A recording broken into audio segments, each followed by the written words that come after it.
Zinc Media. Feel the power of knowledge. We hold these truths to be self-evident that all men are created equal, that they are endowed by their Creator of human race. And among these are life, liberty, and the pursuit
Good evening, my fellow Americans. Yes, it is I, your lovable host, Rod, coming to you live from my bunkerized studio somewhere within the great granite state of New Hampshire.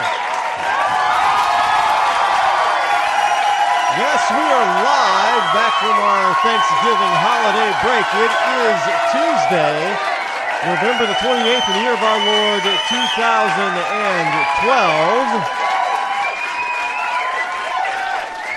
Yes, indeed, and we have an express edition of the show this evening. Sometimes it's a little tough to get back in the swing of things after you've been on a vacation. After you've this has been a month of for me. It's been a wonderful month. Been a fantastic month. I went on vacation, a true, real vacation for the first time in. Even though it was short, it's been years, over a decade really, since I've been on a real extended vacation and actually have gone somewhere. When I went to California, that was a lot of fun, and it was very relaxing. But it took place this month, and of course, also this month we had Thanksgiving, and then taking the week off and spending it with family for a good part of the Thanksgiving holiday. Again, had a great time. My sister, again, cooked a wonderful meal. I swear to God, every year she gets better at it. She does. She does. You know, she's learned all the tricks from my mother. And every year, she's cooked Thanksgiving every year for the past, I don't know, at least 6 or 7, maybe 8 years. And every year it gets better. I mean, she's kudos to my little sister. Who is learning she's learned how to cook. I remember my father saying when they first got married, my mother didn't know how to cook. My mother was an only child, literally an only child. She's a girl and an only child of a Southern Baptist minister at that. So she was babied and pampered throughout her growing up. And when she married my father, she didn't know how to cook. But today, my mother can cook. You know how people say that, you find somebody who can really sing. You say, ooh, that girl can sing. Jennifer Hudson, Whitney Houston, Mariah Carey, even Christina Aguilera, when she's, not trying to be somebody else. And you can, people say they give them the goosebumps. That girl can sing. Well, my mom, you can just say that girl can cook. So I hope you all had a wonderful holiday, Thanksgiving holiday. As we start to head in now towards the definite end of the year, we're looking at the holiday season, but I'm not going to say holiday season. I'm going to say Christmas season. I know that, you can also say Hanukkah. And there are a growing number of Christians who are celebrating Hanukkah. There is a movement that's still going on, although it has slowed down over the past couple of years. But there is a movement in the Christian community to start looking at and celebrating some of those Jewish holidays. You know, the holidays that weren't so tied to salvation and purification. But things like Hanukkah, which celebrate the mystery, the majesty, the miracles of God. That's one of the things that Christians are starting to celebrate. It's part of, we're not separate. Jews and Christians are not separate. As a matter of fact, not to get into not to try to get too deeply into Christian theology and history, but the first Christians were Jews. So there's not a real separation there. We are intertwined because we share the same Old Testament. As a matter of fact, if you get into the Islam, there's a portion of the Old Testament that we share with Muslims as well. I know you'd find it hard to believe, but there is. In fact, Muslims do recognize Jesus, not as being the Son of God, but by being a prophet. So they recognize Christ too. So in a way, Muslims also recognize the New Testament in small parts, which is kind of interesting that they would be so fervently against Jews and Christians. But there are a lot of Christians that are beginning to celebrate the so-called quote unquote Jewish holidays like Hanukkah. And Hanukkah is basically the festival of lights, meaning, and I'm not going to get into the whole story of that. You should probably, if you don't know what Hanukkah is all about, you should probably look it up because I'm not going to get into detail with it here. But there is so I guess you could say between Hanukkah and Christmas and even New Year, the New Year celebration, you could say it's the holidays. Now, I know there are some people saying, well, Rod, you missed one. Well, maybe I missed two. I'm not Canadian or British, so I don't, or is it Australian? I don't celebrate Boxing Day. I'm not even exactly sure what Boxing Day is. I don't celebrate Boxing Day. So that's a Canadian thing. So that's not included in the holidays as far as I'm concerned.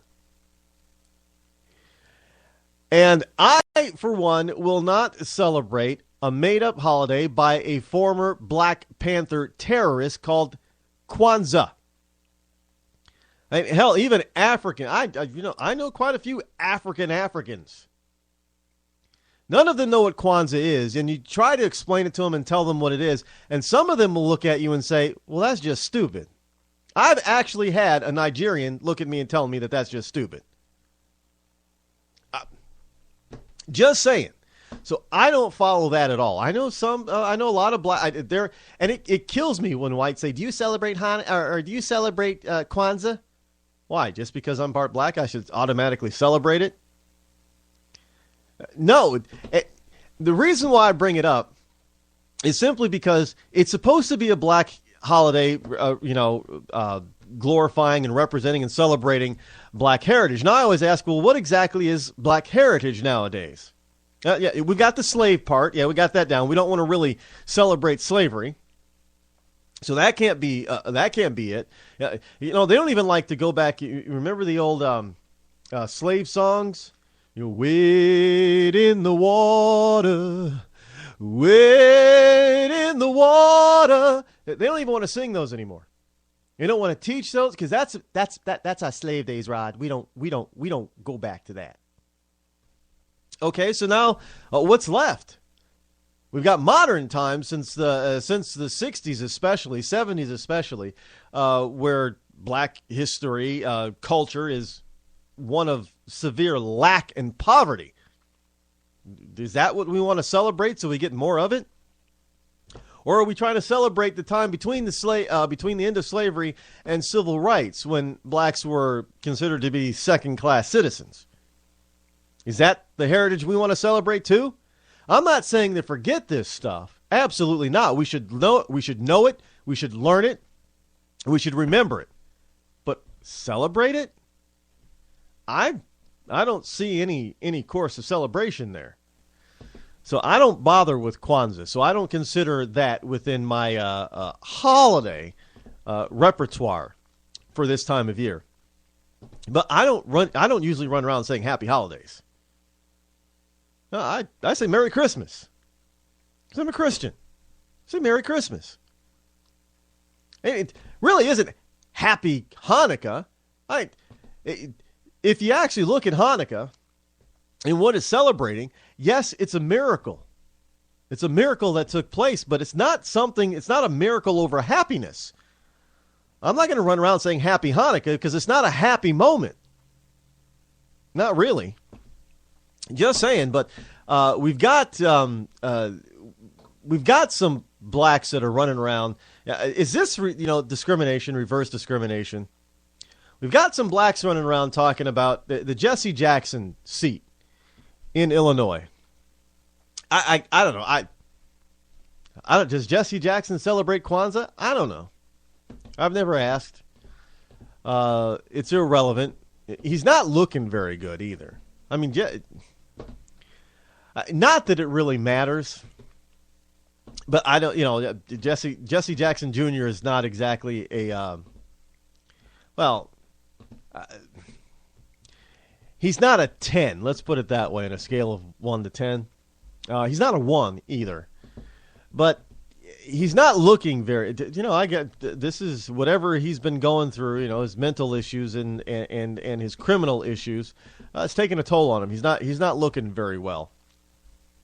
But Jackson is resigned his seat due to a number of things. He says it's because of his mental health, and I say that's bullpucky. Not because of his mental, because he's no more crazy than Nancy Pelosi. I'm serious, or Maxine Waters. I'm serious. Now, those are some nut jobs as far as I'm concerned. Based on what they say and what they seem to believe, they're some nuts. Now, I'm not a mental health professional. But I don't think you have to go to med school and stuff like that in order to be able to understand what is a little loopy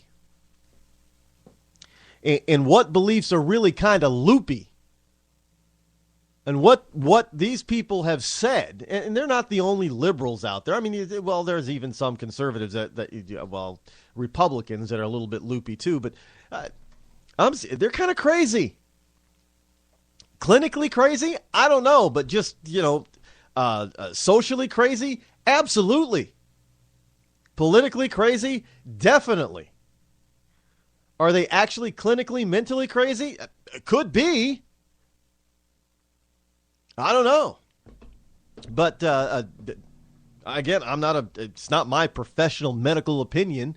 Because I'm not a mental health that's kind of an oxymoron anyway, the term mental health. Because really, I don't know, they talk about being normal. Well, what is really normal? I mean, is it normal for, I guess if you're trying to be normal, is it normal for politicians to be corrupt?